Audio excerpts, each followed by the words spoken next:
Kũrũmĩrĩra mbica iria itambĩte nenda-inĩ cia ũkinyanĩria kuma mũthenya wa Jumatatũ cia mũruti ũmwe wa wĩra wa kambuni ya ũtambia wa thitima ya Kenya Power akĩhũrwo nĩ mũmbunge wa Kitui ya irathĩro Nimrod Mbai, aruti a wĩra a kambuni ĩno rũhonge-inĩ rwa Kitengela nĩ matabanĩtie mũrũrũngano kuma wabici-inĩ ciao nginyagia ceceni-inĩ ya borithi ya Kitengela makĩrĩrĩra kĩhoto kĩa Julius Onkangi.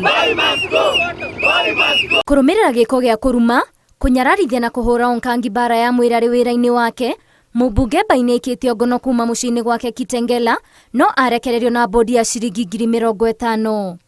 Mbai agacokio igoti-inĩ rĩa Kajiado tarĩki 11 mweri ũyũ gũcokia thitango cia mahĩtia ma gũtambia thitima na njĩra ya ngungo, ũici wa indo cia ũtambia wa thitima hamwe na cira wa gũtharĩkĩra mũruti wa wĩra. Dhuluma, ujuma na kitendo ya ukiritimba, tunasema kwamba hii lazima ishe hapa Kenya. Ilikuwa ni aibu kubwa sana kuona mkubwa wetu, he is an engineer by profession, sio mtu akubahatisha, akipigwa kama mnyama na kama burukenge na anapigwa na mheshimiwa mkubwa. Kũratuĩka gĩko gĩkĩ kĩrahanĩkire rĩrĩa Onkangi na maabitha angĩ a Kenya Power marathiĩte mũciĩ-inĩ kwa Mbai kũrora mĩtambo ya thitima thutha wa kwamũkĩra kĩrĩro kuma kũrĩ aikari makiuga nĩ gũkoretwo na ũnyihu wa thitima itũũra-inĩ rĩu kũrĩa marekũagĩra mũmbunge ũyũ arĩ na njĩra cia ngungo cia kwerekeria thitima gwake atekũhũthĩra mĩtaratara ĩrĩa yagĩrĩire.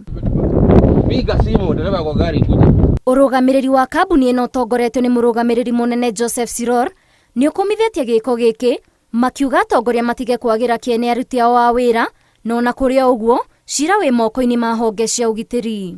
While working to weed the network of these illegal and dangerous connections, we regrettably note an emerging trend of violent attacks against our staff.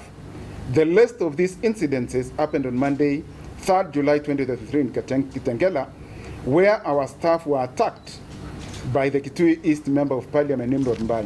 Augĩte atĩ mwaka mũhĩtũku kambuni ya Kenya Power nĩ yathire hathara ya mamirioni ma mbeca kũrũmĩrĩra njama cia ũici wa thitima na indo cia gũtambia thitima na njĩra ya ngungo. Last year we lost 214 units of transformers valued at an average of 800,000 per unit due to overloading from illegal connections and vandalism.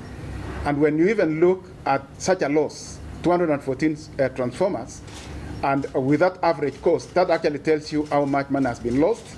And these are some of the contributing factors of the high maintenance costs. Oho rũhonge rwa mainjinia gũkũ bũrũri-inĩ nĩ ruorotete gĩko gĩkĩ na kũria honge cia ũgitĩri cioe makinya ma kĩwatho hatarĩ kũgitĩra mũmbunge Nimrod Mbai.